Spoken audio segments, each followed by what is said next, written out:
तदोहं तीर्थास्पदं श्रियभिरञ्जनुतं शरण्यं हृद्यार्तिहं प्रणतिपाल्यबभाप्तिपोतं वन्दे महापुरुषते चरिणारविन्दम्।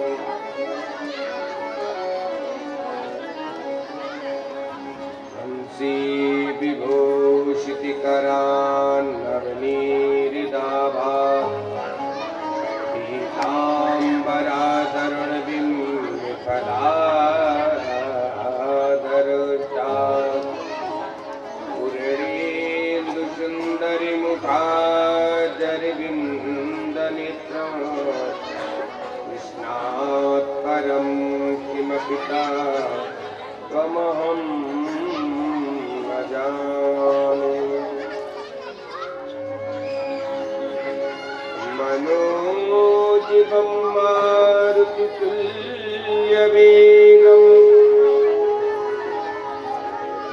जितेन्द्रियं बुद्धिमतां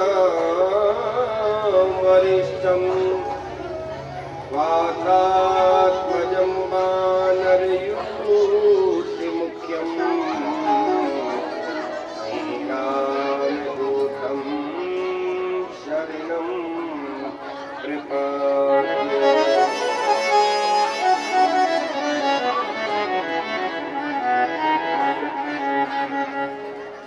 कि गंगा तरंग रमणीय जटाकलापं गौरी निरंतर विभूषितवामिभागं नारायण प्रियमनंगिमदाप्यारं वाराणसीं पुरीपतिं भज विश्वनाथम्।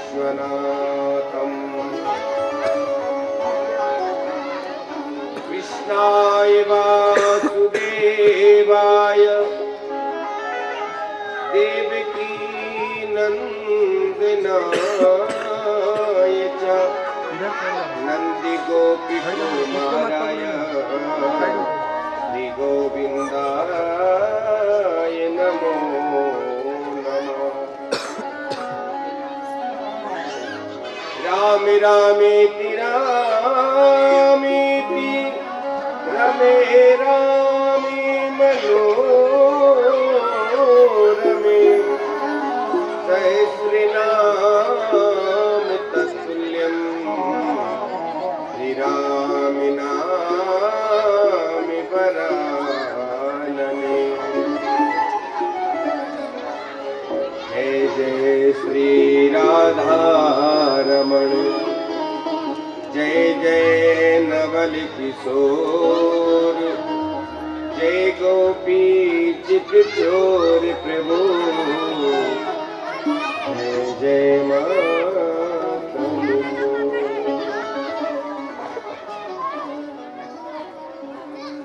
माती मेरी श्री राधिका पिता मेरे घनश्याम इन दोनों के चरण में मेरा बारंबार प्रणाम मेरा बारंबार प्रणाम मेरा बारंबार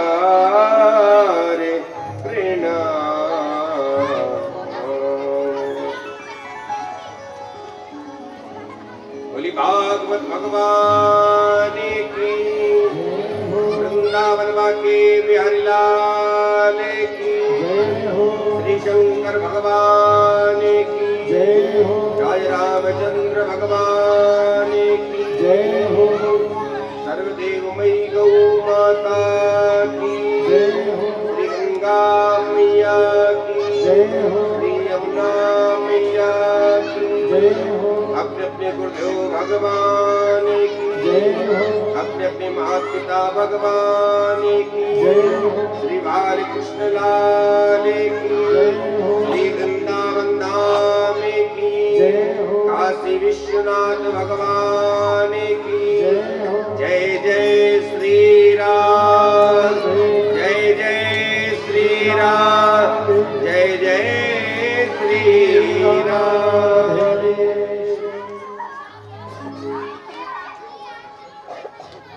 आइए कथा से पूर्व अपनी मन और वाणी को पवित्र करने के लिए कुछ क्षण भगवान नाम संकीर्तन बड़े भाव से प्रेम से ताली बजाते हुए गोविंद का कीर्तन करेंगे। अच्छा जी, कीर्तन क्यों करते हैं? बोले कीर्तन इसलिए करते हैं क्योंकि हम लोग कथा सुनने आए हैं। और कथा हमारे हृदय में कब विराजेगी? बोले जब हमारा हृदय रूपी मन मंदिर साफ हो जाएगा। तो मन मंदिर को कैसे साफ करें?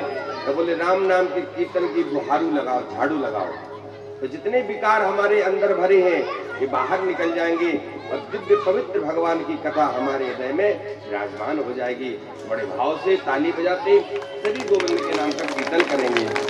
जय राधे राधे गोविंद गोविंद राधे राधे राधे गोविंद गोविंद राधे राधे राधे गोविंद गोविंद राधे राधे राधे गोविंद गोविंद राधे गोविंद राधे राधे गोपाल राधे गोविंद राधे राधे गोपाल राधे गोविंद राधे राधे गोपाल राधे गोविंद राधे राधे गोपाल राधे राधे राधे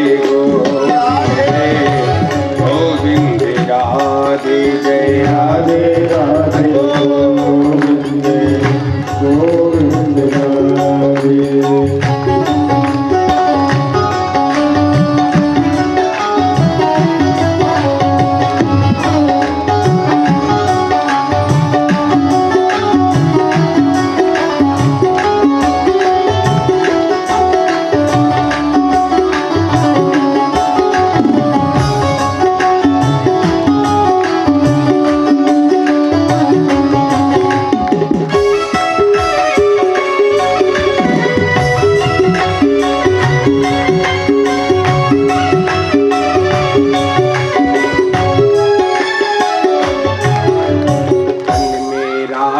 मन में राधे हृदय सदन में राधे राधे मन में राधे हृदय सदन में राधे तन में राधे मन में राधे हृदय सदन में राधे राधे मन में राधे हृदय सदन में राधे ओ जन जन की जीवन में राधे गरियागन में राधे ओ जन जन के जीवन में राधे गरियागन में राधे ओ जन जन के जीवन में राधे गरियागन में राधे ओ जन जन के जीवन में राधे गरियागन में राधे जय राधे राधे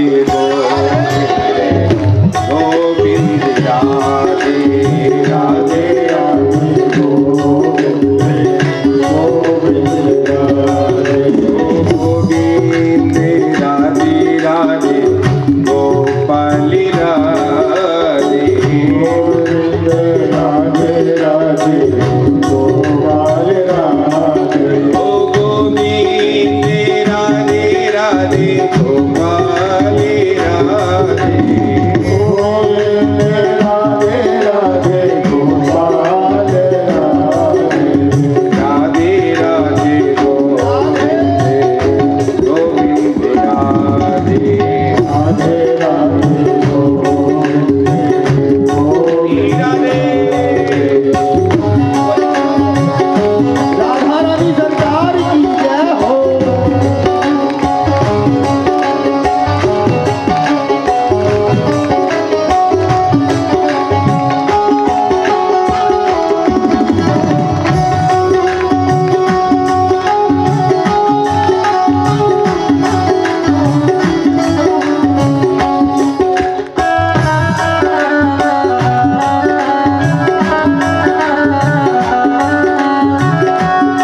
मन में राधे राधे कली कली में राधे, सुमन सुमन में राधे राधे कली कली में राधे, मनुष्य मन में राधे राधे कली कली में राधे, सुमन सुमन में राधे राधे कली कली में राधे, ओ नंदगांव और बरसाने की गली गली में राधे, नंदगांव और बरसाने की गली गली में राधे, नंदगांव और बरसाने की गली गली में राधे, नंदगांव और बरसाने की गली गली में राधे, जय राधे राधे गोविंद गोविंद राधे, राधे राधे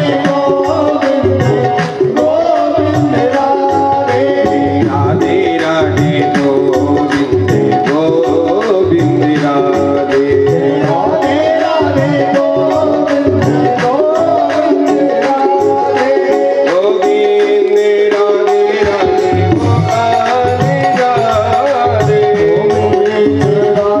राधे गोपाल राधे, गोविंद राधे राधे गोपाल राधे, गोविंद राधे राधे गोपाल राधे, गोविंद राधे राधे गोपाल राधे, गोविंद राधे राधे गोपाल राधे, गोविंद राधे राधे गोपाल राधे, ओ गोविंद राधे राधे गोपाल राधे, गोविंद राधे राधे गोपाल राधे, राधे राधे गोविंद राधे, राधे राधे गोविंद गोविंद राधे, राधे राधे गोविंद गोविंद राधे, राधे राधे गोविंद गोविंद राधे, राधे राधे गोविंद गोविंद राधे, राधे राधे गोविंद गोविंद राधे, राधे राधे गोविंद गोविंद राधे, राधे राधे गोविंद गोविंद राधे, राधे राधे गोविंद गोविंद राधे, राधे राधे गोविंद गोविंद राधे, गोविंद गोविंद राधे, राधे राधे गोविंद गोविंद राधे। बोलो गोविंद भगवान की, बोले भागवत भगवान की जय जय श्री राधे श्याम। परात्पर अखिलेश्वर अकारण करुणा वर्णालय भक्त वांछा कल्पतरु तटोदित विनिमित पीतम्बरधारी बालकृष्ण लाल की बांगमय प्रतिमूर्ति श्रीमद् भागवत। आज हम सभी प्रथम सत्र के प्रथम दिवस के प्रथम सत्र में प्रवेश करने के लिए जा रहे हैं। इस भागवत कथा की दिव्य आप सभी ने बड़ी मिलकर के शोभा यात्रा निकाली। वह ऐसी शोभा यात्रा थी, देखने लायक थी। इसलिए एक बार जोरदार तालियां आप लोग अपने लिए बजाइए।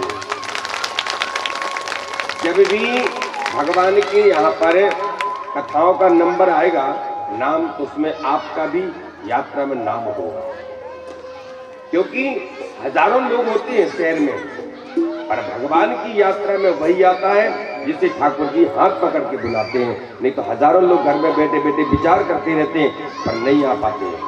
लेकिन भगवान की कृपा, आप लोगों ने बड़ी भगवान की दिव्य शोभा यात्रा निकाली। उसके बाद आज से ये कथा प्रारंभ होने जा रही है। आप सभी ने बड़ा ही सुंदर अथक प्रयास किया और उसके परिणाम स्वरूप कि आज भगवान की कथा आपके इस वार्ड नंबर 3 में प्रारंभ हो गई। शिव मंदिर महाराज जी, कथा कराने वाला एक होता है, लेकिन कथा श्रवण करने वाले हजारों होते हैं, उसका लाभ लेने वाले हजारों होते हैं। हम लोग सभी भागवत के कथा श्रवण करने के लिए बैठे हैं। तो सज्जनों, पहले ये समझना है, कथा तो हम लोग बहुत सुनते हैं, आजकल तो टीवी में रोज कथाएं आ रही हैं, डेली कथाएं आ रही हैं, लेकिन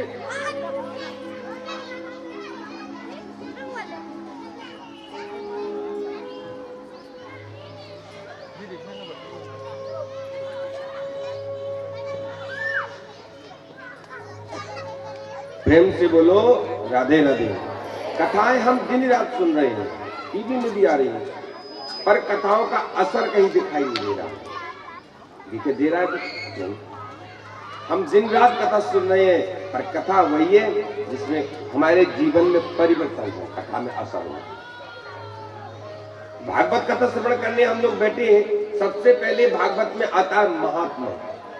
भागवत महात्मा बोलते हैं जैसे। अच्छा, महात्मा का मतलब क्या होता है?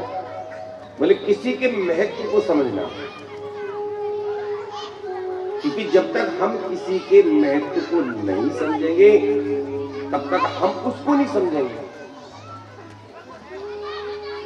बोले महाराज थोड़े सरल भाषा में समझाइए, आप कहना क्या चाहते हैं? तो बोले सुनो,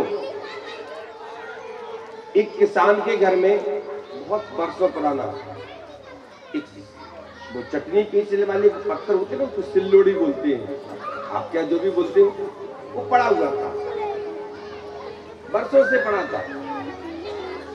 अब एक दिन एक महात्मा उस किसान के घर आए। ध्यान से सुनना, प्रेम से बोलो, ये तो बोलना ही पड़ेगा। क्या बोलना पड़ेगा? हाँ। जब किसान आए, किसान की अचानक नजर उस महात्मा की, अचानक किसान के घर में गए और जब देखा उस पत्थर को, किसान को बुलाया, इधर आ बेटा, ये क्या है? किसान हाथ जोड़ करके बोला, बाबा ये चटनी पीसने वाला पत्थर है। मेरे दादाजी थे ना, वो भी इसी में चटनी पीसते पीसते चले गए दुनिया से। फिर मेरे पिताजी वो भी इसी से चटनी पीसते पीसते चले गए। बाबा मैं भी इसी से चटनी पीसता हूँ। बाबा बोले एक काम करो, जो छोटा पत्थर है उसका वो ले आओ। अच्छा, चटनी पीसने वाली छोटी लोड़ी होती है, उसको लाए। महात्मा बोले इसको साफ करो। किसान ने जाके बढ़िया साफ किया। बाबा बोले क्या है? किसान बोला पत्थर। कल हमें भी यहाँ पर दिखा रहे थे, यहाँ के पत्थर में लोहा कल दिखा रहे थे। इसी प्रकार महात्मा जी से महात्मा ने पूछे ये क्या है? किसान बोला पत्थर। बोले लोहा लाओ। एक लोहा का टुकड़ा जैसे उस पत्थर से स्पर्श कराया, वो लोहा सोना बन गया। आई समझ में बात? जैसे ही पत्थर को लोहे से स्पर्श कराया, वो लोहा सोना बन गया। इसका मतलब वो साधारण पत्थर नहीं है। तो बोले वो पारसमणि है। अच्छा, अब बताइए, जो दिन में भी, रात में भी, बरसात में भी, धूप में भी, सर्दी में भी जो बाहर पड़ा रहता था, क्या अब वो पत्थर बाहर पड़ा रहेगा? अब कहाँ जाएगा? तिजोरी में। बोले क्यों? बोले क्योंकि हम इसके महत्व को समझ चुके हैं। ये साधारण पत्थर नहीं है, अरे ये तो पारसमणि है।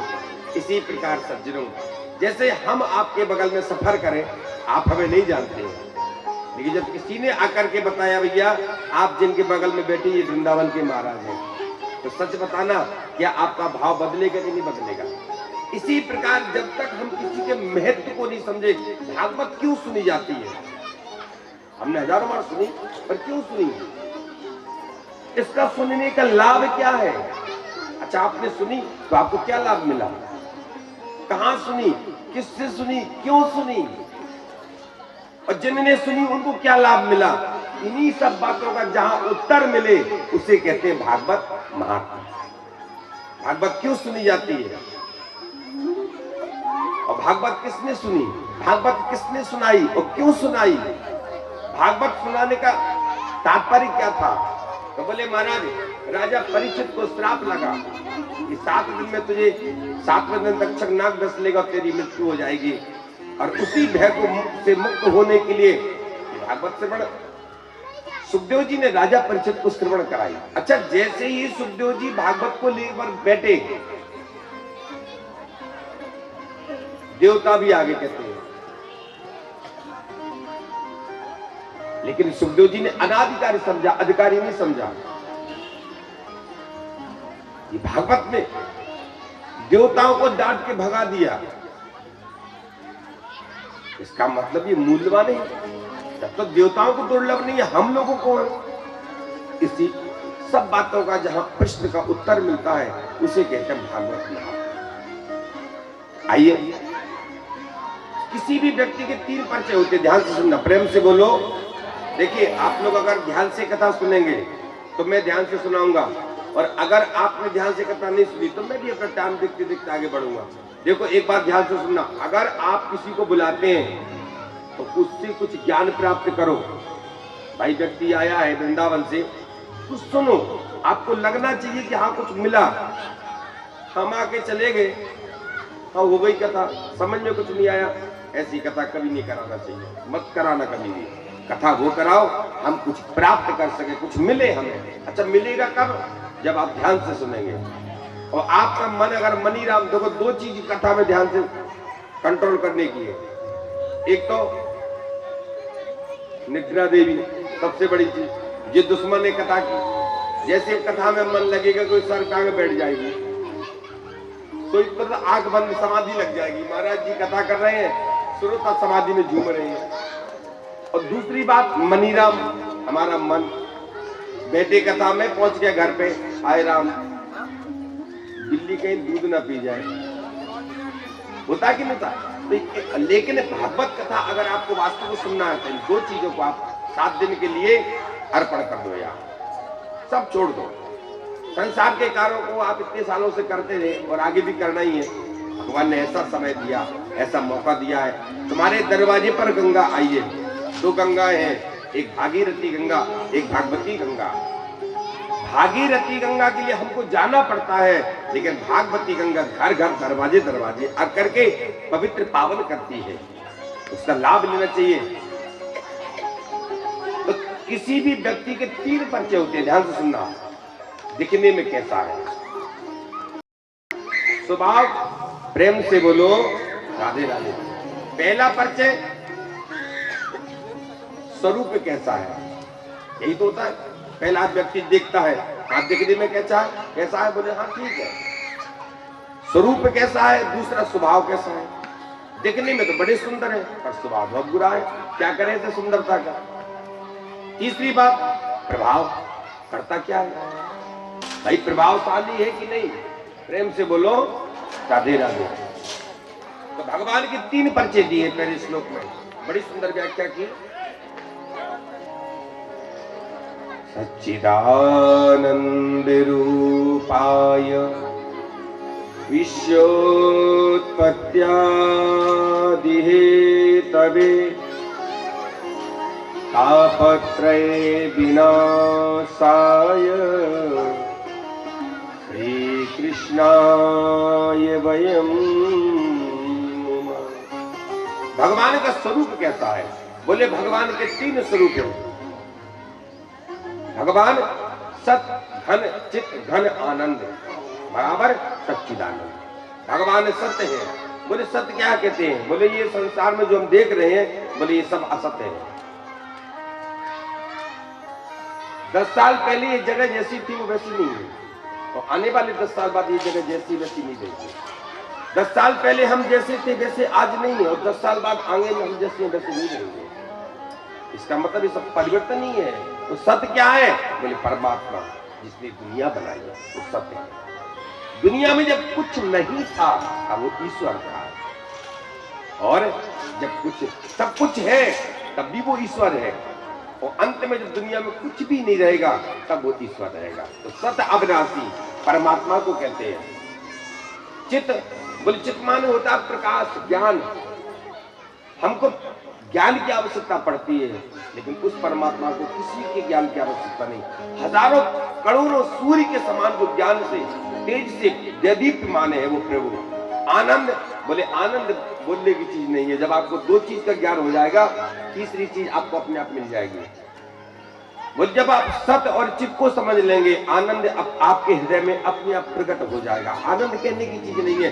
किसी गूंगे व्यक्ति को गुड़ खिलाओ, उससे पूछो भाई गुड़ कैसा है, अब गूंगा क्या बताएगा, वो नहीं बताएगा। अब खुश होगा अंदर, बहुत अच्छा है, बहुत। पर इसी प्रकार जब आनंद आता है तो बोले भैया ये भगवान का स्वरूप है। भगवान कितने सुंदर है, बोले भगवान से सुंदर कोई है ही नहीं। सारी दुनिया जिसने बनाई है इतनी सुंदर, तो सोचो कभी दिमाग से सोचो कितना सुंदर होगा। उसके बनाए पुतले इतने सुंदर सुंदर हैं, तो वो कितना सुंदर होगा। भगवान स्वरूप से भी सुंदर है।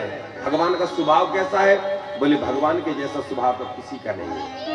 जो पूतना भगवान को मारने आई, एक बार भगवान ने उसके अवगुणों को नहीं देखा। भगवान ने देखा इसके अंदर गुण क्या है। जब भगवान ने देखा ये माँ का काम करने आई, दूध पिला रही है मुझे, तो भगवान ने उसको माँ की गति, जो यशोदा मैया को हजारों वर्ष के बाद गति मिलनी थी, वो गति भगवान श्री कृष्ण ने पूतना को उसी समय दी। सोचिए भगवान से दयालु को हो सकता है। तो भगवान का स्वभाव स्वरूप कैसा है? बोले बहुत सुंदर है। स्वभाव कैसा है? बोले वो भी बहुत अच्छा है। प्रभाव क्या है? बोले प्रत्येक व्यक्ति के जीवन में 3 ताप होती है, दैहिक ताप, दैविक ताप और भौतिक ताप। लेकिन भगवान कहते ना, जब भगवान राम जी का राज्याभिषेक हुआ था त्रेता में, तो राम राज्य बैठे त्रिलोका, हर्षित भय गए सब शोका। तो उस समय भी ये 3 ताप किसी पर काम नहीं करते थे। और जो आज भी भगवान की चरण शरण को ग्रहण करता है, ये 3 ताप आज भी उसको कुछ नहीं बिगाड़ पाते। तापत्रय विनाशाय, ऐसे श्री भगवान श्री कृष्ण और राधा के चरणों में श्री कृष्णाय वयं नुमः, ऐसे भगवान श्री कृष्ण और राधा जी के चरणों में हम सभी प्रणाम करते हैं। द्वितीय श्लोक में जो भागवत के आचार्य हैं श्री सुखदेव जी महाराज, उनको प्रणाम किया है। यम प्रव्रजन्त मनपेतमपेत कृत्यम द्वैपायनो विरह कातरः जुहाव पुत्रेति तन्मयतया तरेवो विनेदो हम सर्वभूतिर्दयं मुनिमानतोऽस्मि। कैसे सुखदेव जी महाराज बोले, जिन्होंने अपनी माँ के गर्भ से जन्म लिया।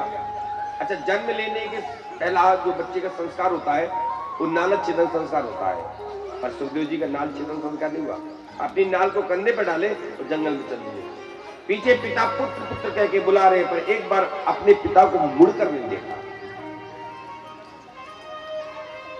जंगल में गए, जंगल में भी पुत्र पुत्र कहते हैं, पर अच्छा जंगलों में पहाड़ों में आपने देखा होगा, इधर तो पहाड़ है, कभी कभी हम सामने बोलते हैं राधे, तो उधर से भी आवाज आती है राधे, आती ना।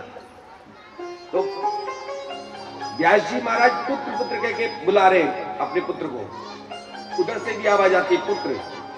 मानो कहना चाहते हैं व्यास जी महाराज, काहे का पुत्र, किसका पुत्र? अरे इन वृक्षों को देखो, ये वृक्ष हर वर्ष लाखों फूल देते हैं, करोड़ों फूल देते हैं, लाखों फल देते हैं, क्या वृक्ष एक भी फल रखता है? जब देवताओं की कन्याओं के स्नान करते हुए सुखदेव जी तो निकल गए, व्यास जी महाराज पहुंचे तो उन देव कन्याओं ने वस्त्र पहन लिए और उन कन्याओं से कहा, देवी जब हमारा जवान पुत्र तुम्हारे सामने से निकला तब आपने वस्त्र नहीं पहने और मुझ बूढ़े के सामने वस्त्र पहनती हो। उन कन्याओं ने कहा, बाबा आप जानते हो स्त्री पुरुष में क्या अंतर है, पर आपका पुत्र नहीं जानता। आपके पुत्र के सामने तो सब मानो सब ब्रह्म में है। तब व्यास जी को लगा मैं अपने पुत्र को नहीं लौटा पाऊंगा। ऐसे वीतराग श्री सुखदेव जी महाराज को कोटि कोटि प्रणाम किया है। आगे उत्तर प्रदेश में एक जिला है सीतापुर नाम का, जिसमें एक तीर्थ पड़ता है जिसे बोलते हैं नैमिषारण्य। अच्छा, आप सत्यनारायण की कथा से लेके बड़े बड़े महापुरुषों की कथा सुनना, शुरुआत कहां से होती है? नैमिषारण्य से। सत्यनारायण की कथा करते हैं पंडित जी, तो बोलते कि नहीं बोलते हैं? शुरुआत नैमिषारण्य से ही करते हैं। यहां पर भी 88,000 ऋषि नैमिषारण्य क्षेत्र में बैठे हैं और उसी सभी महापुरुषों के बीच में से एक 16 वर्षीय सूत जी महाराज आए हैं। सभी संतों ने उठ करके प्रणाम किया है। अब प्रणाम करके प्रश्न किया, महाराज आप आए हैं तो हम पर कृपा कीजिए। देखिए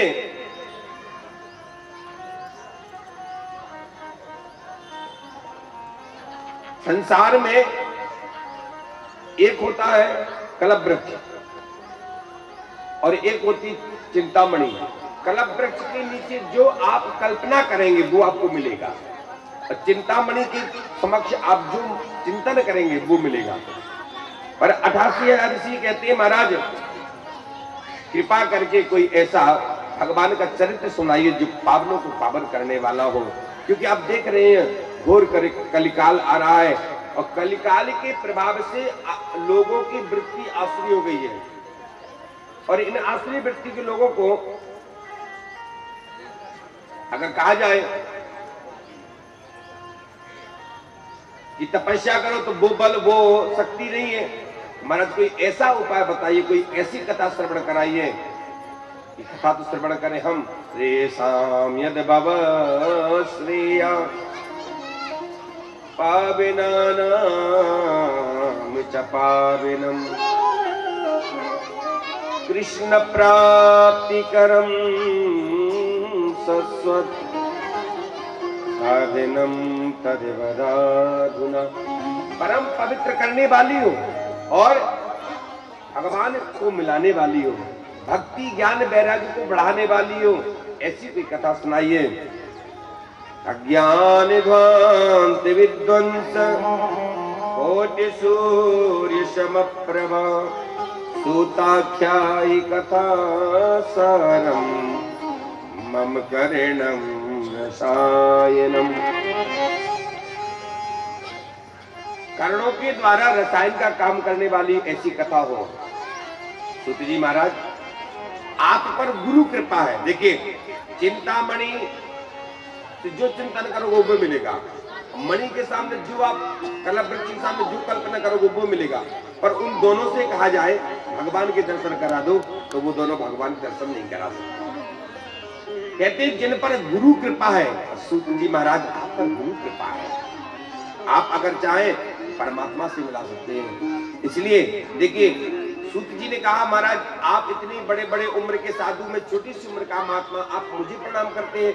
तो सनकादिक ऋषियों ने कहा है सूत जी धन वृद्धा बल वृद्धा आयु वृद्धा तथैव च। देखिए बड़े कई प्रकार के होते हैं, कोई धन में बड़ा होता है, कोई बड़े बल में बड़ा होता है, कोई आयु में बड़ा होता है, कोई शरीर से बड़ा होता है, लेकिन सबसे बड़ा वो होता है जो ज्ञान में बड़ा होता है। इसलिए सूत जी महाराज आप ज्ञान में बड़े हैं। और दूसरी बात ये है संसार, इसका नाम है संसार। हम लाभ पकड़ने का प्रयास करते हैं कि हम जैसे के वैसे रहे, फिर नहीं रह पाते। अच्छा लोग प्रयास भी करते हैं समय को पकड़ने का, हम समय में वैसे ही रहे, तो लोग क्या करते हैं बोले उम्र के साथ साथ भाई फर्क तो पड़ता ही है, चेहरे में पड़ता है, आंखों में पड़ता है, कानों में पड़ता है, धीरे धीरे बाल सफेद होने, बढ़िया बढ़िया डाई लेके पुताई कर लेता है कि हम वही रहेंगे। फिर आंख दिखाई कम पड़ता तो चश्मा लग जाता। अच्छा बोले महाराज जब दांत कमजोर होते हैं तो बत्ती, लेकिन व्यक्ति सोचता मैं वही वैसा ही के वैसा रहूं, लेकिन इसका नाम है संसार। संसरती इति संसारा, धीरे धीरे खिसकता रहता है। हम लाभ प्रयास करें पकड़ने का पर नहीं पकड़ पाते हैं। और सज्जनों अब सूत जी महाराज ने कहा कि जब सुखदेव जी महाराज कथा श्रवण कराने लगे तो देवता आए। बोले महाराज देवताओं ने कहा महाराज ऐसा करिए स्वर्ग का अमृत है, आप परीक्षित को बुला दीजिए तो इनकी मृत्यु नहीं होगी और जो ये भय मुक्त हो जाएंगे। सुखदेव जी ने मन में सोचा हमने बुलाया नहीं, परीक्षित ने पुकारा नहीं है, और देवता इतने परमार्थी सबसे हो गए कि बिना मांगे अमृत से आए। अरे जी वो अमृत है महाभारत के आदि पर्व में 23वें और 24वें अध्याय में आता है, जब गरुड़ जी को अमृत की जरूरत पड़ी। कद्रू और वनिता ये दो बहन थी, ध्यान से सुनना। कद्रू के नाग और वनिता के गरुड़ जी पक्षी। अब इन दोनों बहनों में शर्त लग गई कि सूर्य भगवान के घोड़े सफेद है, वो बोली काले हैं, जबकि सफेद थे घोड़े। पर कद्रू के पुत्र सर्प जाके कुछ निपट गए घोड़ों से और कद्रू सर्प जीत गई और वनिता दासी बन गई। गरुड़ ने कहा माँ मैं इतना बलवान हूँ, इतना बलवान होने के बाद भी मुझे इन्हें सर्पों की सेवा करनी पड़ती, दास्ता करनी पड़ती है। तब माँ ने कहा बेटा अगर तुम चाहते हो कि इनसे मुक्ति मिल जाए तो तुम स्वर्ग का अमृत ला के दो। गरुड़ जी स्वर्ग गए हैं, इंद्र से झगड़ा हुआ है, बलात् हठपूर्वक वो अमृत कलश लेकर के आए हैं। ब्रह्मा जी ने आकर के समन्वय किया है, ठीक है भैया तुम ले जाओ। इंद्र से कहा जैसे ही ये देने लग जाए तुम छीन लेना और अंतर ध्यान हो जाना। गरुड़ जी ने मानो कहने का मतलब इतना युद्ध किया तब भी अमृत नहीं मिला, और आज देवता अपने आप अमृत कलश लेके आ गए। तब सुखदेव जी ने कहा तुम चाहते क्या हो? देवताओं ने कहा जो कथा आप परीक्षित को सुनाने जा रहे हो वो तो हमें सुना दो, और ये अमृत इनको पिला दो। अब यहाँ से समझ लो कथा कितनी महंगी है। स्वर्ग का अमृत सस्ता है और कथा महंगी है। सुखदेव जी को हंसी आ गई। भाई देखो सुखदेव जी ने भी माँ के घर में भगवान के दर्शन किए और परीक्षित जी ने भी माँ के घर में भगवान के दर्शन किए। दोनों ने भगवान की कृपा का कवच पहना है। इन महापुरुषों को कौन ठग सकता है?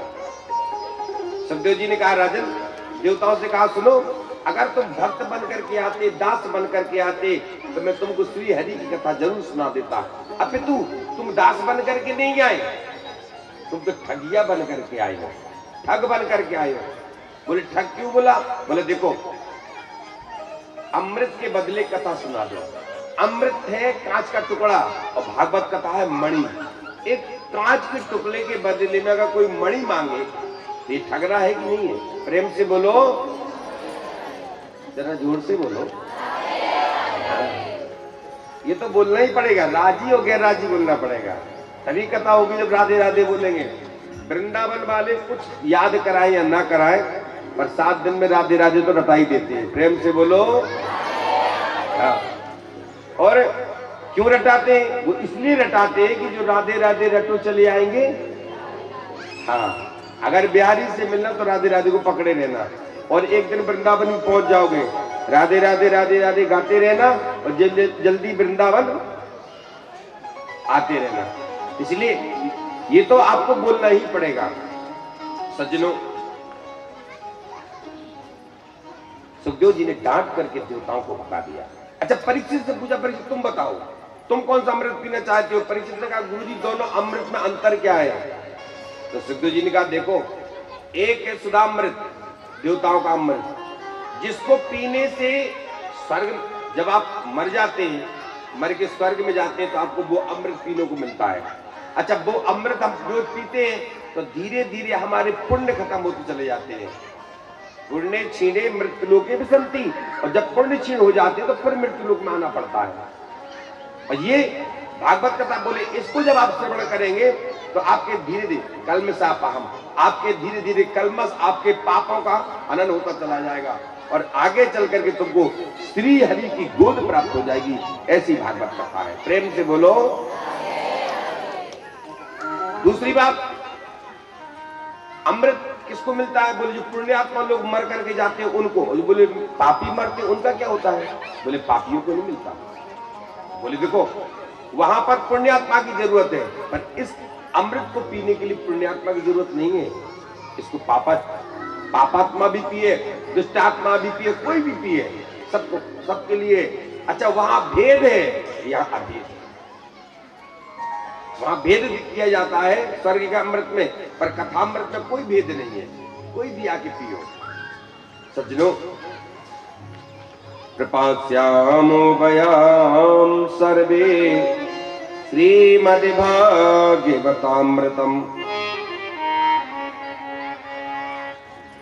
सुखदेव जी कहते हैं अगर तुम श्रद्धालु बनकर के आते, श्रोता बनकर के आते तो मैं तुमको कथा सुनाता, लेकिन नहीं। स्वधा क्वा कथा लोके क्वा काचा क्वा मणिर्मान् ब्रह्मिरातो विचार्यैवम् तदा देवान् जहासय अवक्तास्ताश विज्ञाय न ददौ स कथामृतम् श्रीमद्भागवती वार्ता सुराणामपि दुर्लभा। देवताओं को भी जो दुर्लभ है, देखिए, सुराणा अपि दुर्लभा, उनको भी नहीं मिला, डांट के भगा दिया। देवता रोते रोते ब्रह्मा जी के पास गए। देखिए सुखदेव जी ने हमको कथा नहीं सुनाई। अरे ब्रह्मा जी बोले पहले रुको, पहले ये देखते हैं कि भागवत कथा से होता क्या है, परीक्षित का क्या परिणाम निकलता, फिर देखते हैं। और सज्जनों जैसे 7 दिन में परीक्षित को मोक्ष मिला। राज्यो मोक्षम तदा वीक्ष्य पुरादाता विस्मिता सत्यलोके तुलां बद्ध्वा औल्यत साध्य नान्यजा। जब ब्रह्मा जी को पता चला कि परीक्षित को मोक्ष मिला, अरे ब्रह्मा जी को तो बड़ा आश्चर्य हुआ। सत्यलोक में क्या किया ब्रह्मा जी ने, एक तराजू मंगाया, एक तराजू में भागवत जी को रखा, एक तराजू में दुनिया के जितने शास्त्र ग्रंथ थे सबको रखा।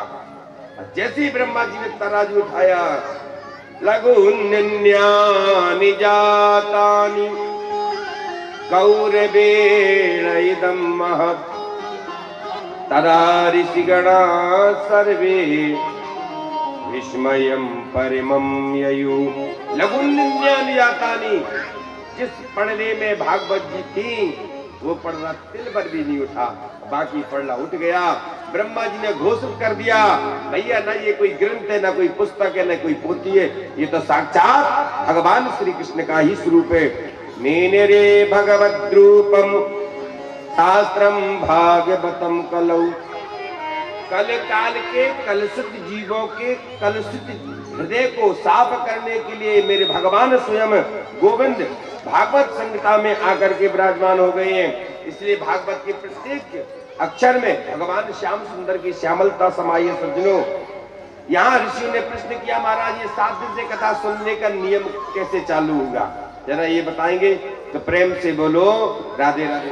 अब ये बताओ, गुरु जी 1 मिनट आप आइए।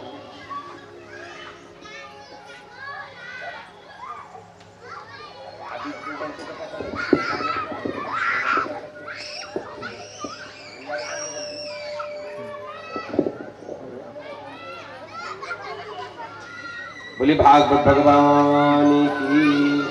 देखिए कथा प्रसंग शुरू होंगे, अब बढ़िया बढ़िया कथा होगी शुरू। तो मेरा मतलब ये कि शुरू करें तो फिर पूरा करेंगे हम, आप लोग उठना नहीं। तो तुम्हें शुरू करो, नहीं फिर कल से करेंगे, जैसा आप कहेंगे वैसा कर देंगे। थोड़ा 1 घंटे का समय तो दे सकते हैं ना। बोली भागवत भगवान की। तो सज्जनों कहते हैं ये भागवत की कथा सबसे पहले किसने सुनी, किसने किसको सुनाई? तो कहते हैं महाराज सबसे पहले नारद जी को ये भागवत कथा सनकादिक ऋषियों ने सुनाई।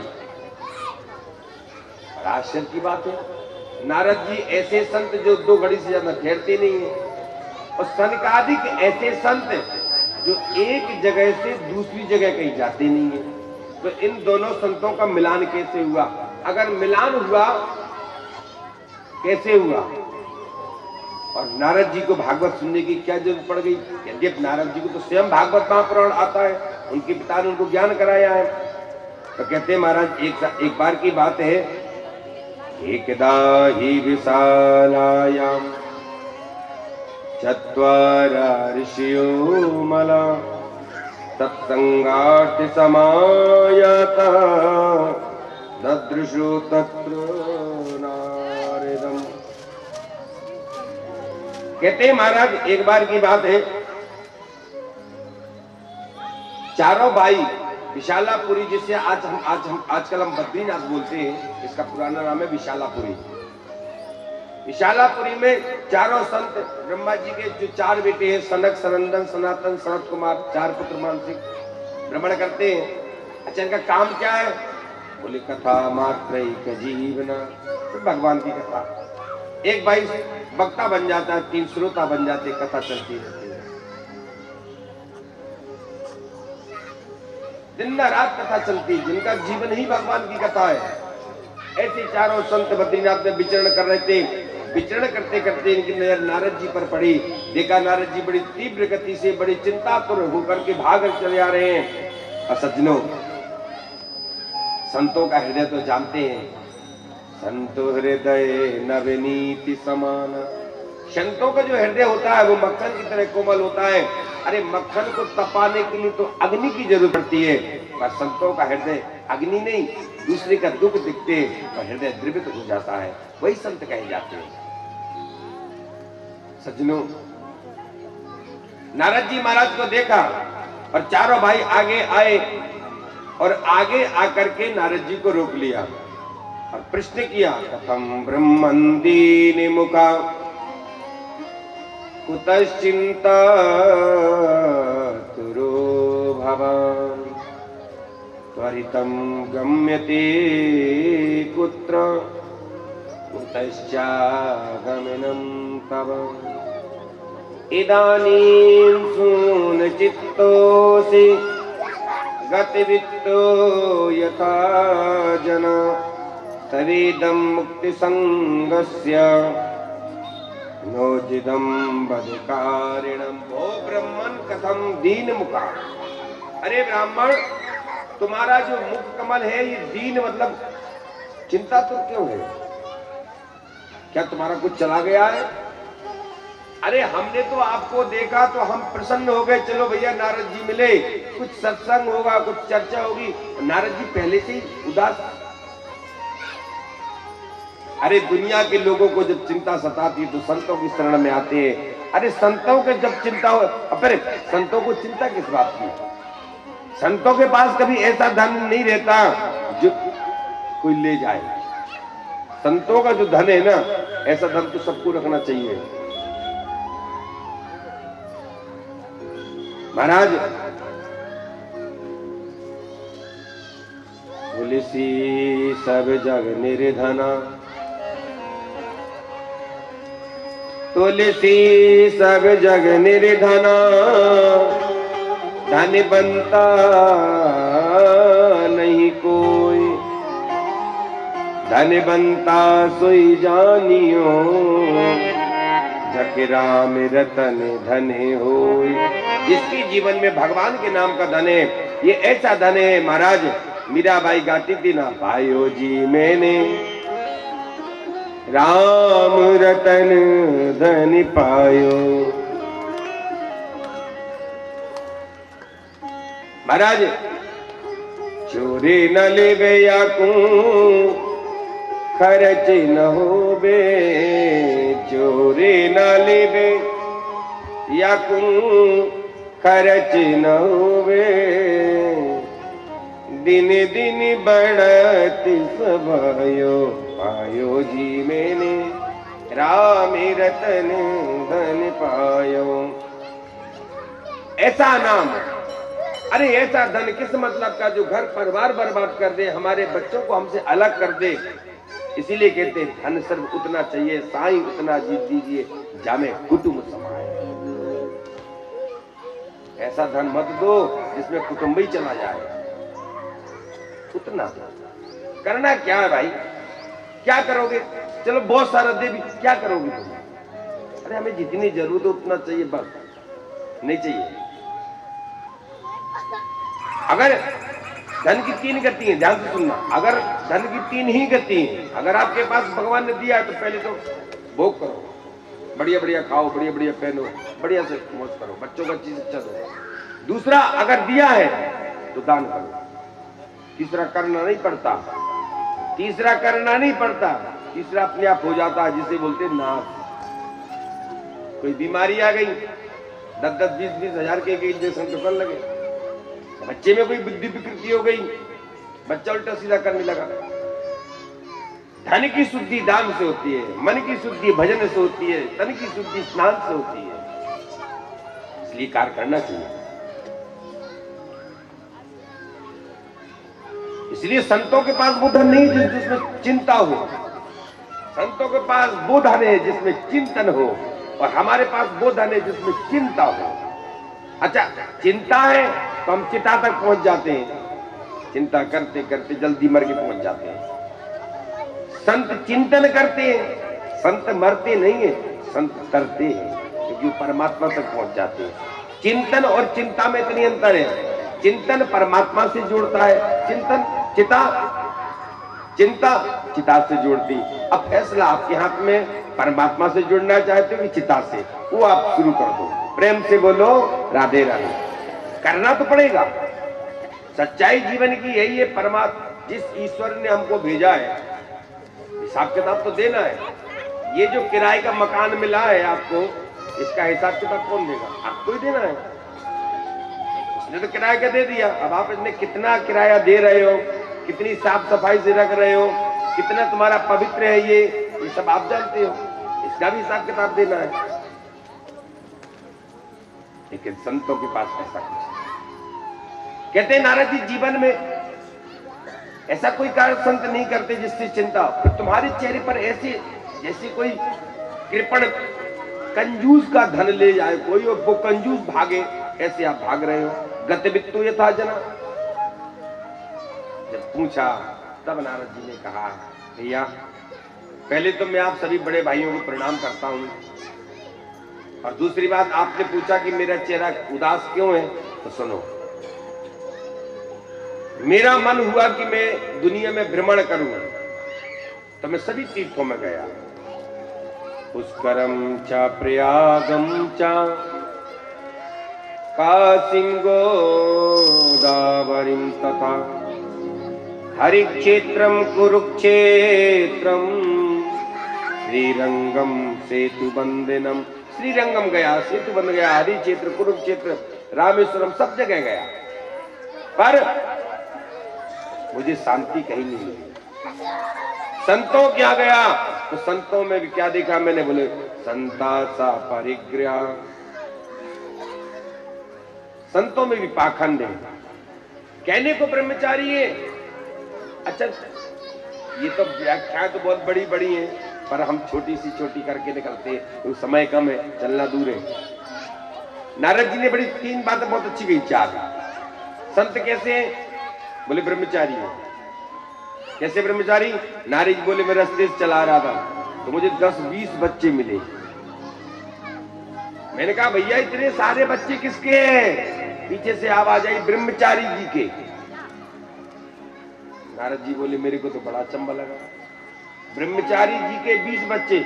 अच्छा ये बात और सुना, ये बातें कथाओं में हजारों वर्ष पहले लिखी थी, ठीक है, और आज जो इसमें लिखा है एक एक बात सत्य हो रही है। हम आपको दिखा सकते हैं क्योंकि हम लोग कथा करते हैं, हम लोग देखते हैं।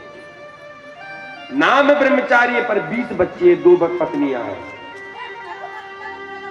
ठीक है। चलो नारद जी ने सोच एक झटका तो सहन कर लिया, आगे बढ़े। आगे बढ़े तो बड़ी लंबी चौड़ी बिल्डिंगें बनी, बड़ी। नारद जी की पूरी गर्दन ऊपर उठ गई, तब जाके ऊपर दिखाई दिया। नारद जी ने पूछा भैया ये बिल्डिंग किसकी इतनी बड़ी बड़ी? बोले त्यागी जी की है। नारद जी ने सोचा ये कैसा जमाना है, ब्रह्मचारी जी के बच्चे, त्यागी जी की कोठियां 10 मंजिल की। दूसरा झटका भी सहन किया, आगे बढ़े। नारद जी को जब आगे बढ़े तो बड़ी सुंदर सुंदर पकवानों की खुशबू आ रही थी, बड़े बड़े 56 भोग बन रहे थे। नारद जी गए, देखा तो 56 भोग बन रहे हैं। भैया ये कितना भोजन किसके यहाँ बन रहा है? बोले महाराज फलाहारी बाबा के यहाँ। अब नारद जी को चक्कर आना शुरू हुआ। ब्रह्मचारी के बच्चे हैं, त्यागी बाबा की कोठी है, फलाहारी बाबा के यहाँ 56 भोग बन रहे हैं। आगे चले, बड़े बड़े बॉक्स रखे थे डीजे के, अब बड़ी जोर से डिच्चिम डिच्चिम डिच्चिम बज रहा था, लोग नाचे जा रहे थे। अब ये समझ में नहीं आ रहा था कि वो गा रहा था कि रो रहा था। आजकल गाने ऐसे ही चलते, खाली डिच्चिम डिच्चिम की आवाज आती है बस। नारद जी पहुंचे, बोले भैया ये इतना हल्ला गुल्ला कहाँ हो रहा है? पीछे से आवाज आई मौनी बाबा के यहाँ। अब तो नारद जी का दिमाग पूरा घूम गया। ब्रह्मचारी के बच्चे हैं, त्यागी जी की कोठी है, फलारी बाबा के 56 भोग बन रहे हैं, और मौनी बाबा का डिस्को भांगड़ा हो रहा है।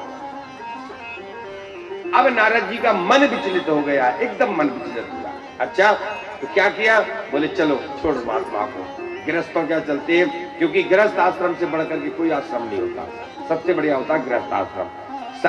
चारों आश्रम जो है, तीनों आश्रम गृहस्थाश्रम से चलते हैं चारों, इसलिए चलते गृहस्थों के यहाँ। जब मैं गृहस्थों के यहाँ गया, बड़ी विडंबना देखी। क्या? बूढ़े बूढ़े माता पिता घर में बैठे हैं, प्रेम से बोलो, बूढ़े बूढ़े माता पिता घर में बैठे हैं। बूढ़े माता पिता से कोई बात नहीं करना चाहता। माता पिता ने कुछ पूछा, बेटा मेरा कोई सामान देखा क्या? तो माँ बाप को बुरी तरह फटकार दिया जाता है, तुम बैठे बैठे दिन मतलब सामान ही ढूंढ सकती हो। घर में लोग आजकल, पहले लोग घर में गाय पालते थे। अच्छा, उसका भी बहुत अच्छा रीजन था। क्या? गाय रहती थी, हजारों बीमारियां दूर रहती थी, बच्चों को शुद्ध देसी गाय का दूध मिलता था, बुद्धि भी तीव्र होती थी, बहुत सी रीजन थी। लेकिन आजकल अब गाय का जमाना तो गया, अब कुत्ते का जमाना आ गया। हर आदमी घर में कुत्ता पाल लेता है बड़े प्यार से। गाय नहीं पालते और कुत्ता जरूर पाल लेंगे, और सुबह कुत्ते में लेके निकलेंगे, ऐसे चलेंगे सीना तार के, मानो कितना बड़ा शेर लेके चल रहे हैं। भाई साहब, वो कुत्ता ही है, कुत्ता ही रहेगा। और हमारे शास्त्र कहते हैं, जिस घर में देखो, कुत्ते को डेयरी के अंदर नहीं रखना चाहिए। देखो शास्त्र कहता है डेयरी के बाहर कुत्ता को रखना चाहिए, कुत्ता को मारना भी नहीं चाहिए, दरवाजे के बाहर रोटी दो उसको।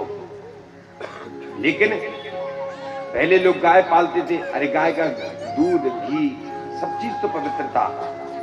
बड़े बड़े यज्ञ होते हैं आजकल, और जो प्रधान जजमान जो बनाते तो पहले पंचगव्य पिलाया जाता है। लेकिन सज्जनों, माता पिता से कोई बात नहीं करता, ना सम्मान करता, ना कोई माता पिता को।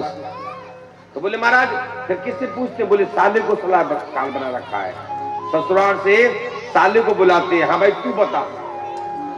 तो वो बोला मुझसे क्यों पूछ रहे हो? अपने माँ बाप से। अरे माँ बाप से क्या पूछ रहा, वो तो सखिया गए, तू बोल।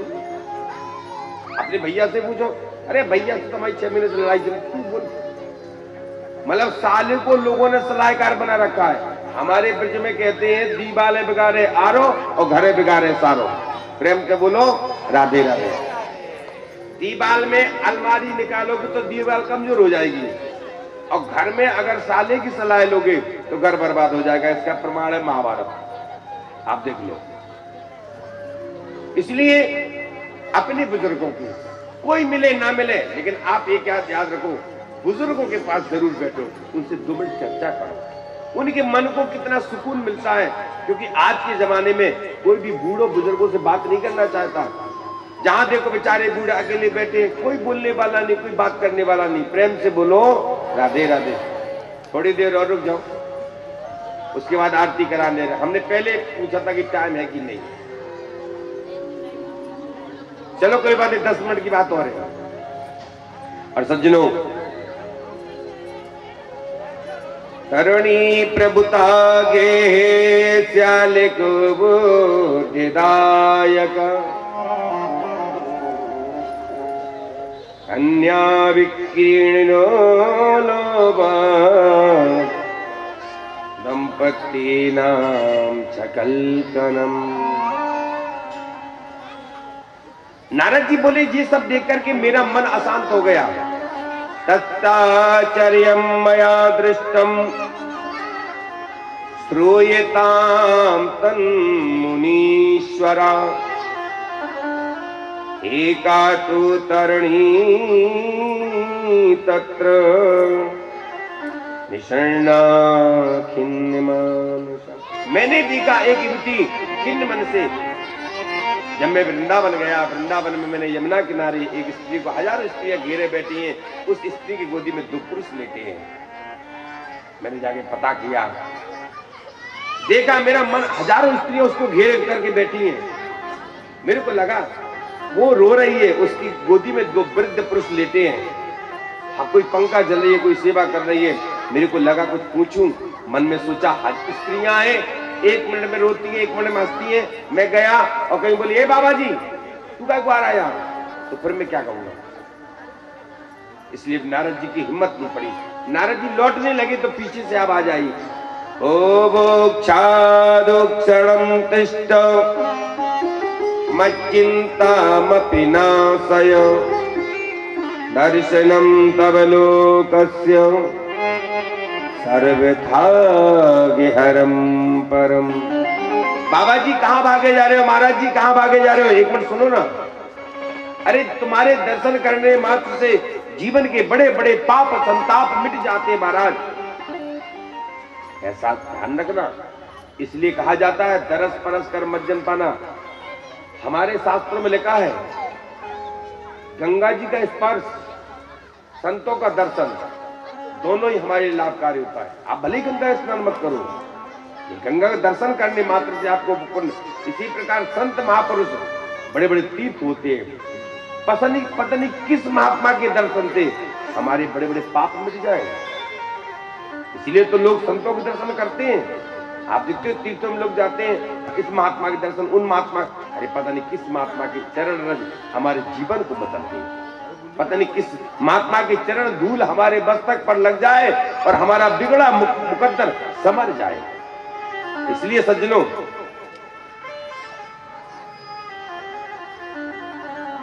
आज भक्ति महारानी ने नारद जी को बुलाया है। नारद जी आकर आए हैं और आकर के पूछा, देवी भद देवी सवस्तारम स्वस्य दुख से कारिणम। कहा देवी आप अपना विस्तार पूर्वक बताइए, बात क्या है। तब भक्ति महारानी बोली, अहम भक्तरिति ख्याता इमौ में तनयौ मतौ ज्ञान वैराग्य नामानौ काल योगेन जर्जरौ। अब उनने बताया, उस माँ ने, मेरा नाम भक्ति है।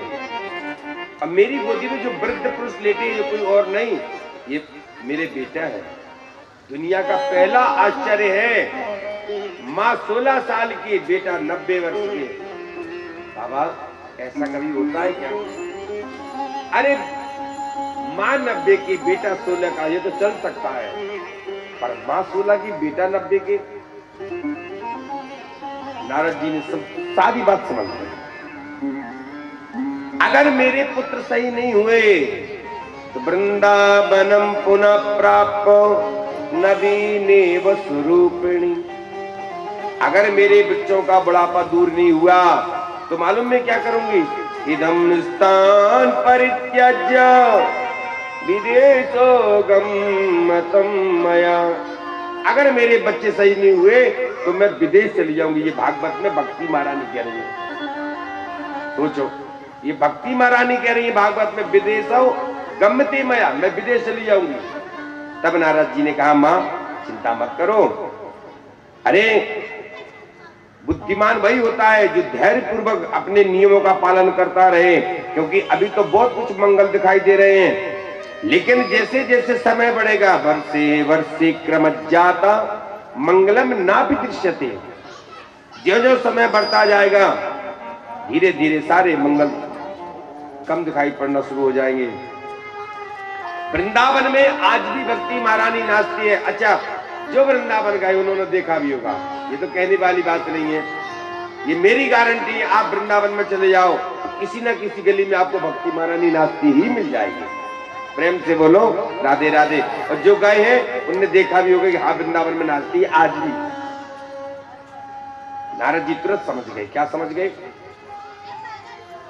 तीनों चीजें अलग नहीं है, भक्ति ज्ञान वैराग्य एक ही है। जैसे एक भूखा व्यक्ति भोजन करने बैठता है, ग्रास ग्रास पर उसको तुष्टि पुष्टि क्षुधा निवृत्ति तीनों चीज प्राप्त होती है। खाने वाले को तीन चीज मिलती है। क्या? भूख मिटती है, इंद्रियों में बल बढ़ता है, पेट भरता है। करता एक काम है, भोजन कर रहा है, पर तीन काम हो रहे हैं। इसी प्रकार पहले आप जब भक्ति करेंगे, प्रेम पूर्वक भगवान से स्नेह करेंगे, प्यार करेंगे, तो भगवान का स्वरूप का बोध हो जाएगा, ज्ञान हो जाएगा। भक्ति हम करेंगे तो भगवान के स्वरूप का ज्ञान हो जाएगा, बोध हो जाएगा। अच्छा, जब भगवान के स्वरूप का बोध होगा तो धीरे धीरे संसार से अपने आप जो हमारा मन जुड़ा है, हमको वैराग्य अपने आप हो जाएगा, करना नहीं पड़ेगा। आप पहले भक्ति करें, फिर भगवान का ज्ञान प्राप्त करें, और तीसरी बात वैराग्य। वैराग्य क्या है? छोटे छोटे बच्चे होते हैं, आपके पास टॉफी है क्या? बच्चे दो हैं, भैया दोनों से कहो भैया एक टॉफी कौन लेगा? अब उसमें जो बुद्धिमान बच्चा होगा वो ये कहेगा इसको ही दे दो। ये वैराग्य, इसे कहते हैं वैराग्य। हमें जरूरत है लेकिन सामने वाले से ज्यादा नहीं, ये वैराग्य। भाई मैंने अपना बलिदान उसके लिए दिया, ये वैराग्य। इसीलिए एक चीज आप करेंगे, भक्ति करेंगे भगवान की, तो ज्ञान का भी बोध हो जाएगा। जब भगवान के स्वरूप का बोध होगा तो धीरे धीरे संसार से आसक्ति छूट जाएगी, वैराग्य भी हो जाएगा। तो भक्ति महारानी ने पूछा कि अगर कलयुग इतना दुष्ट था तो परीक्षित ने इसको मारा क्यों नहीं? भगवान इसको मारा क्यों नहीं? भगवान इसको क्यों छोड़ गए? तब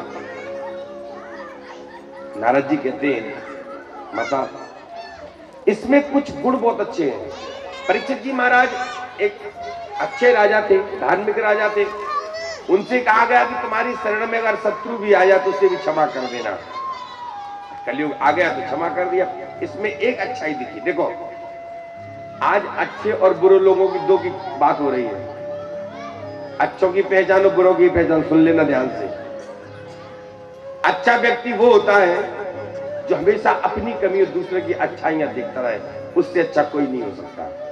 और जो व्यक्ति मात्र अपनी दो अच्छाई लेकर के सामने वाले की 20 अच्छाइयों को दबा करके खाली उसमें बुराई ढूंढ रहा है, वो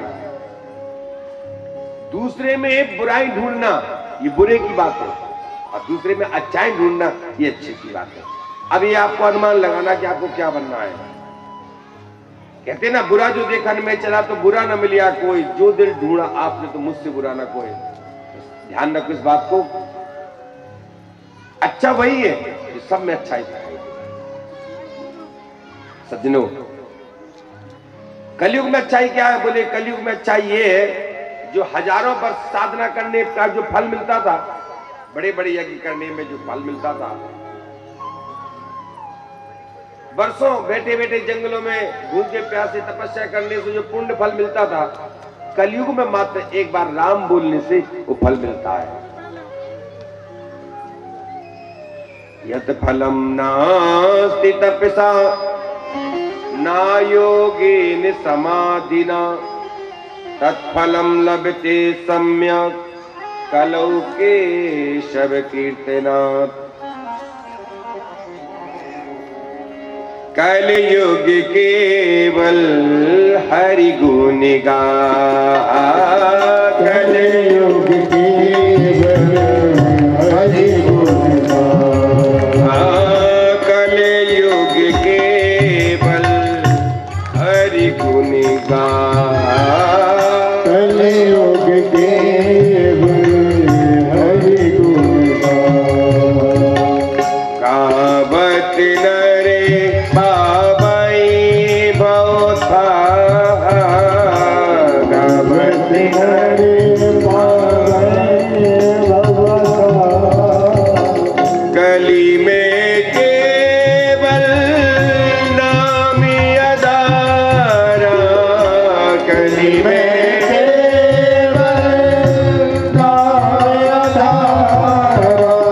सुमेरे सुमेरे नरे उतरहि पारा, सुमेरे सुमेरे नरे उतरहि पारा, ओ सुमेरे सुमेरे नरे उतरहि पारा, सुमेरे सुमेरे नरे उतरहि पारा। इसलिए मां, जो पहले तपस्या करने से फल मिलता था, मात्र भगवान का कीर्तन करने से, घर में बैठ करके आप भगवान का कीर्तन करिए, मान लो, सच मान लो आपने बहुत बड़े बड़े यज्ञ कर लिए, घर में अगर भगवान का कीर्तन कर लिया उससे बढ़िया कुछ नहीं है, उससे बढ़िया कुछ नहीं है। इसलिए सज्जनों, भगवान का कीर्तन रोज करो। अरे ज्यादा नहीं बैठो, आप 10 मिनट करो, 5 मिनट करो, जितना आपको टाइम मिले उतना करो, लेकिन करो। आप करके देखो। आप ये ऐसा मंत्र है, आप एक दिन करेंगे, अरे मन अपने आप खिंचता चला जाएगा। भगवान से जब प्रीति होती है ना, कभी कभी होता है ना कि हमको जाप जन नहीं करना, फिर भी बार बार मंत्र आता है, इसका मतलब भगवान आप पर कृपा कर रहे हैं। भगवान कृपा करते, बार बार भगवान को याद आना, भगवान की करना, ये बहुत बड़ी बात होती है। जन्म जन्म मुनि जतन कराई, अंत राम के। अब लोग कितने जन्म साधना करते, फिर भी भगवान का नाम क्यों नहीं आता? क्योंकि हम बचपन से उसका अभ्यास नहीं करते। हर चीज का अभ्यास करना पड़ता है, बिना अभ्यास के कुछ नहीं होता।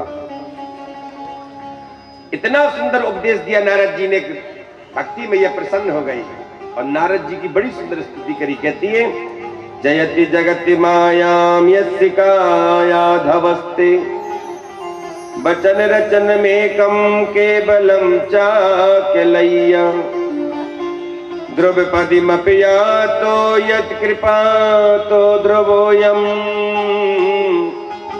सकल कुशल पात्रम ब्रह्मपुत्रम नतास्मि। भक्ति महारानी कहती है, हे ब्रह्मा जी के मानस पुत्र, आपकी जय हो। आपके एक वचन पर निष्ठा करके ध्रुव जैसे ने भगवान को पा लिया। पाया था ना 5 वर्ष के ध्रुव ने नारद जी के वचनों पर। इसलिए धन्य आप, मेरे बालकों पर कृपा करो बाबा। और आपकी प्रार्थना ठाकुर जी जरूर सुनेंगे। भगवान कहीं चले थोड़ी ना गए हैं। अरे भगवान के नाम का स्मरण करो, भगवान या आज भी यही है, भगवान कहीं नहीं गए सज्जनों।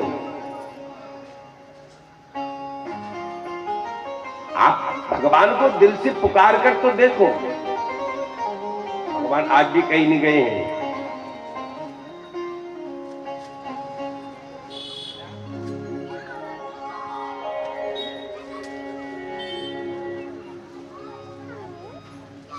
प्रभु को दिल से याद करो, प्रभु आज भी आपके साथ है सज्जनों। भगवान कहीं नहीं गए। भगवान के हर स्मृति सर्व विपद विमुक्षणम, भगवान की याद सारी विपत्ति को दूर कर देती है। और एक बार उनके चरण कमलों का ध्यान तो करो। ओ ब्रज के नंद लाला,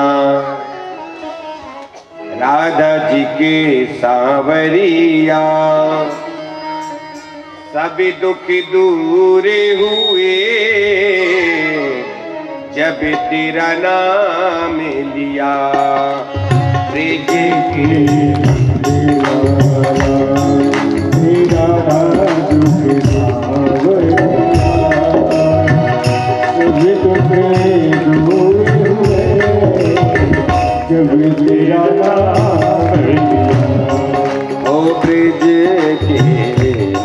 लाला, राधा जी के सांवरिया, सभी दुख दूर हुए, कौन बचाई उसे जिसे तूने राख लिया, कौन बचाई उसे जिसे तूने राख लिया।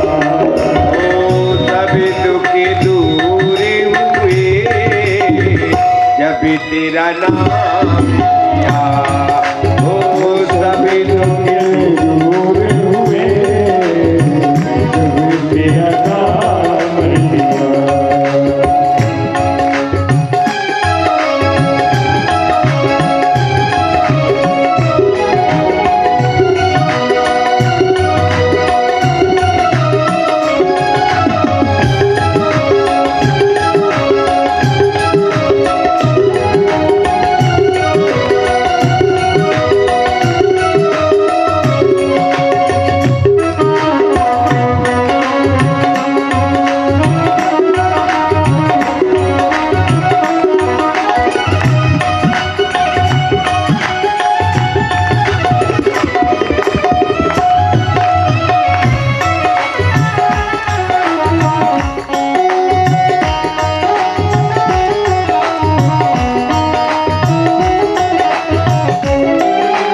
तेरे गोकुल में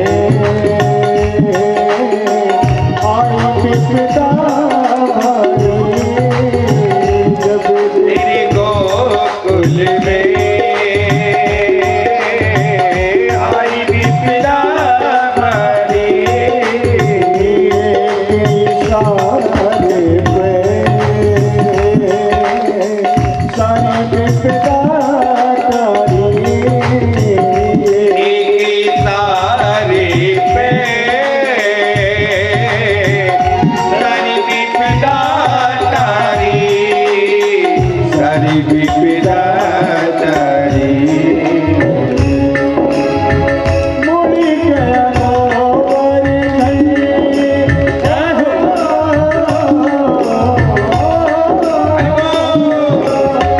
मुड़ी गया गोबर तूने जहाँ मोल दिया, सभी दुख दूर हुए जब तेरा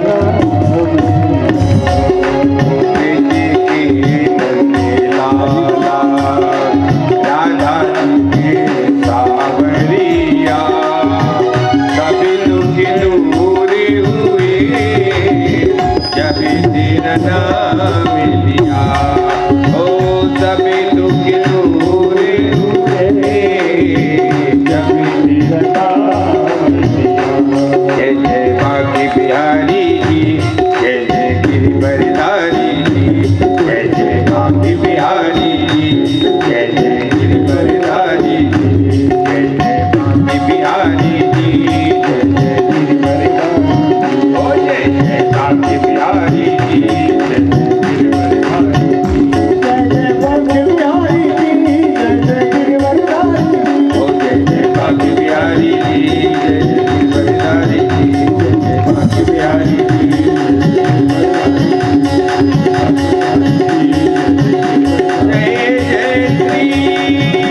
श्री राम, जय श्री राम, जय श्री राम।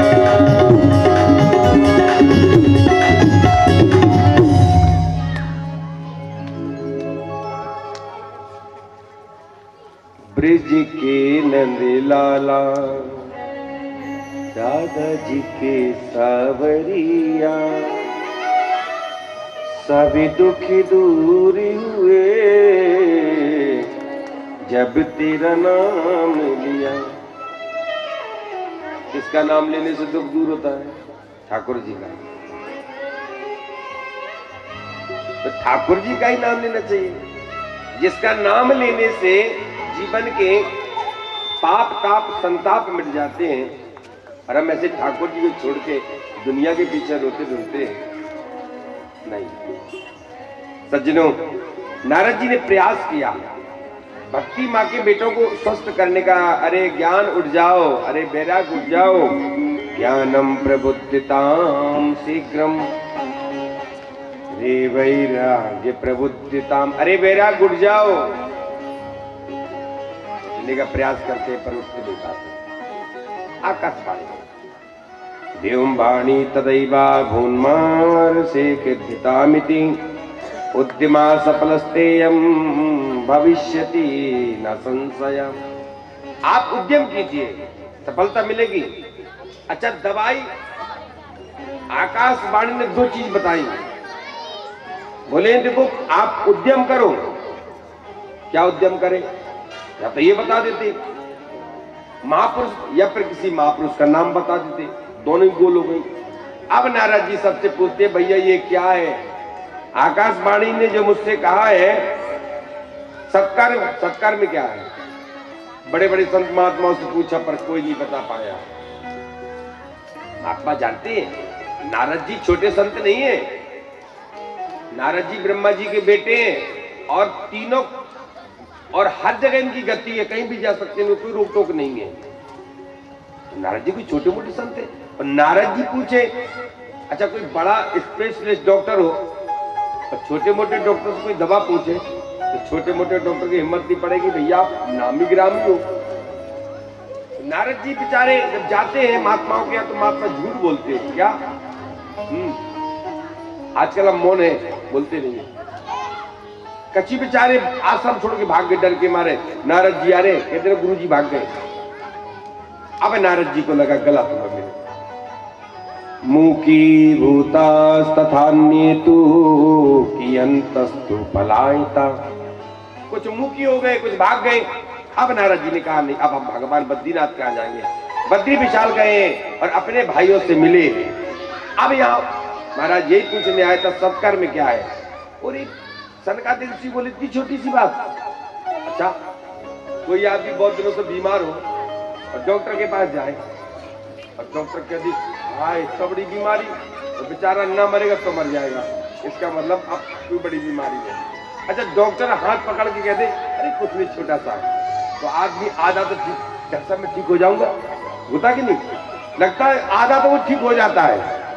तो जब कहा कि छोटी सी बीमारी है तो नारद जी आधे ठीक तो हो गए। अच्छा बताइए फिर दवा क्या है? अरे नारद जी ये भागवत महापुराण की कथा करो आप। नारद जी बोले ये सब इतनी इमला जो पढ़ी गई है ये भागवत पुराण के लिए बोले।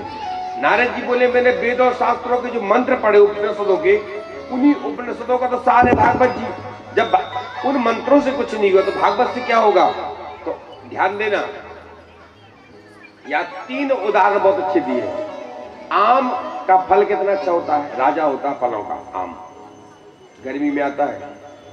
अच्छा, आम आता है, आम खाने वाला व्यक्ति कहे हाय राम आम इतना मीठा है, इतना अच्छा है, तो इसकी डाली कितनी मीठी नहीं होंगी, इसके पत्ते कितने मीठे नहीं होंगे। अब आप डाली तोड़ के खाओ, मिलेगी, पत्तों में रस मिलेगा। यद्यप उसी डाली से आया है, लेकिन जो आम में रस है वो डालियों में नहीं है। दूसरा उदाहरण सब जानते हैं, दही से, दूध से दही से घी बनता है। आप पूड़ी बनाती हैं, पूड़ी बनाते बनाते घी खत्म हो गया। अब आपसे कहा जाए दूध ले लो, दूध से तो घी बनता है, उससे पूड़ी बना लो, तो क्या दूध से पूड़ी बनेगी? नहीं बनेगी। जो काम घी करेगा, यद्य भले ही दूध से घी बनता है, लेकिन फिर भी वो काम नहीं करेगा। तीसरा उदाहरण, मिठाई बनाने के लिए चीनी की जरूरत पड़ती है।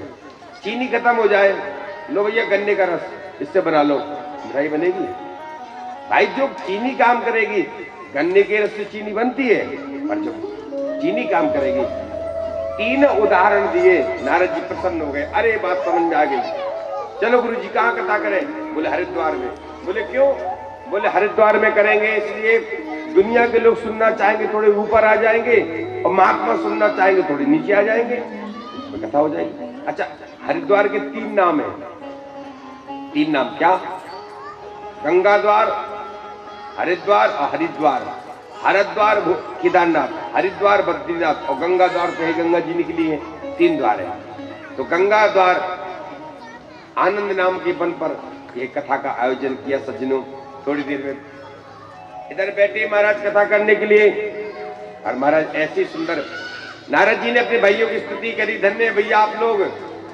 भाग्योदयेन बहुजन्म समर्जितेन सत्संगमं च लभते पुरुषो यदा वै अज्ञानहेतुकृत मोहे मदान्धकारं ना संविदाहि तदोदयते विवेका। आज बड़ा सुंदर कथा का आनंद हुआ, इतनी सुंदर कथा हुई, और उसी कथा के मध्य में से एक माँ खड़ी हो गई और नाचने लगी। महात्मा ने रोका, अरे भैया इस औरत को बैठा लो, ये कौन है? नारद जी बोले बाबा नाचने दो, यही तो भक्ति महारानी है जो अपने पुत्रों के साथ कथा में आ गई हैं। और ऐसा संकीर्तन हुआ सज्जनों, ऐसा संकीर्तन हुआ। नारद जी ने बाद में प्रश्न किया, महाराज जिस कथा से और कौन कौन तरता है? तो आगे धुंध काली की कथा सुनाई है। अब ये बहुत अच्छा प्रसंग है, अभी बोलेंगे तो ज्यादा संक्षेप हो जाएगा। मैं कल इसको बढ़िया अच्छे विस्तार से आप लोगों को श्रवण कराऊंगा। अब आइए बढ़िया से कीर्तन करते हैं, और कीर्तन करके आरती करके प्रसाद लेके अपने अपने घर को जाएंगे। कल का जो टाइम है 1 बजे से 5 बजे तक, 1 बजे से 5 बजे तक का है। तो आप लोग कृपया समय से आए। देखो सप्ताह हम वाचनम कुरु, भागवत में लिखा है 7 दिन की कथा होती है, तो एक दिन तो आपका निकल गया है, 6 दिन बचे। तो समय का ध्यान रखते हुए अब आइए अपने भावों को संकीर्तन में अपने सब और कल का टाइम ध्यान रखते हुए, कल बड़ी सुंदर कथाएं, कल बड़ी प्यार प्यारे बढ़िया प्रसंग आएंगे। अब अभी तो शुरू हुई है कथा, आज थोड़ा विलंब हुआ, लेकिन कल टाइम से शुरू हो जाएगा। आप लोग समय से पधारे, कथा का आनंद ले। अब आइए गोविंद के नाम का कीर्तन करते हैं। श्री राधे राधे जपा करो, कृष्ण नाम रस पिया करो।